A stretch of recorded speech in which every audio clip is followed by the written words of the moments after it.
Sitting here a month before my 60th birthday, watching a lecture regarding Robert E. Lee, my mind drifts towards my family's own involvement in the turmoil that surrounded the people of both the northern and the southern states.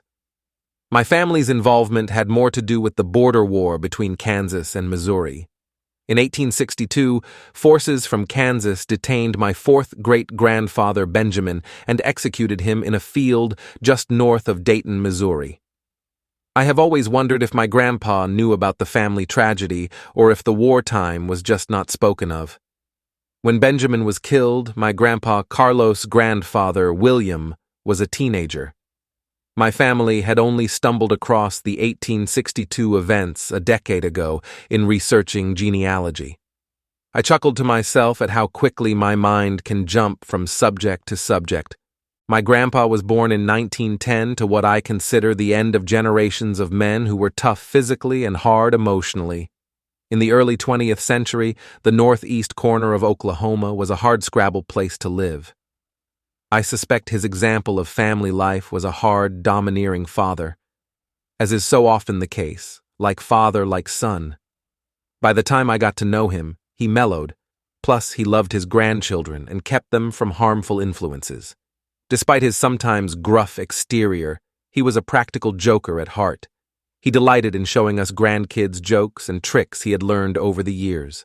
Once he had passed away, the house lost its charm, with no trace of the fragrance of his hand-rolled cigarettes, which had a pleasant odor. The story I have kept to myself for 30 years begins with a visit to Grandma's after Grandpa's passing. While she and I are sitting in the front room talking, I felt there is someone else in the room. I asked her if she noticed the same feeling. Now, I knew when I questioned her, she had a belief in ghosts. Her reply left me a bit stunned. She explained one night while she was laying in bed after Grandpa's passing that he had sat down on the edge of the bed and explained to her that everything was okay. This made my spine tingle a little bit. I asked her if she thought Grandpa was still around. She believed he was because she could occasionally smell his cigarette smoke. This brought me to full attention as the occasional smell of Grandpa's tobacco would enter my conscience. It would catch me off guard. I would stop and sniff. Yes, there it is, that unmistakable fragrance. Then it would be gone, leaving me to wonder about what is possible in the unknown world. After the afternoon conversation, I had prepared myself for an encounter with the unusual. The rest of the visit was as normal as any other visit. On Sunday, I gave Grandma a hug and began the 3-hour journey back to my Kansas home. The hours gave me plenty of time to contemplate the weekend. Thinking back to Grandpa's funeral, the information I learned about the weeks leading to his passing left me wondering if he knew his time was coming to an end. The explanation was that, despite his macular degeneration, he had driven his pickup to visit friends, even returning tools. There was even the suggestion he visited a pastor. Fast forward to the Christmas that forever changed visits to Grandma's for me.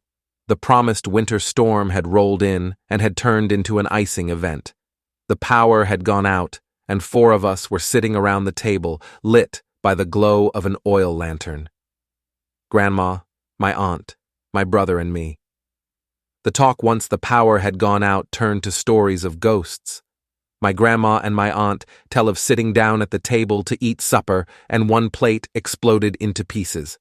Thoroughly shaking them up, picking up the pieces, they tried to figure out what had just happened.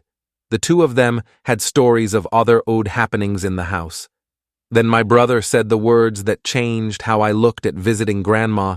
If Grandpa had a ghost, he would be the kind that would jump out from behind a door and scare you.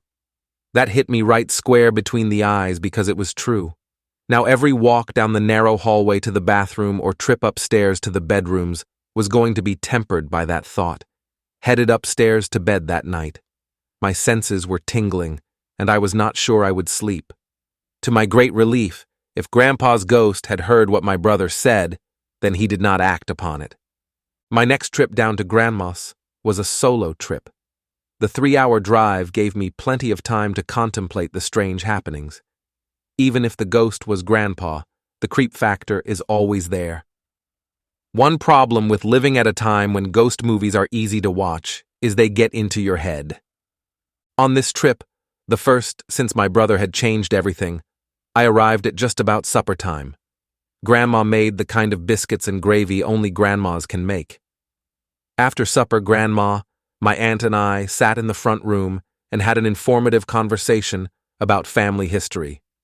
The only discussion of anything out of the ordinary was the time my uncle looked out of the window of his house and saw his grandfather and grandmother going up the road in their horse and buggy. I have a picture of my great-great-grandfather and grandmother sitting in the buggy. It is a faded black and white photo that has a ghostly vibe. This was years after they had passed away.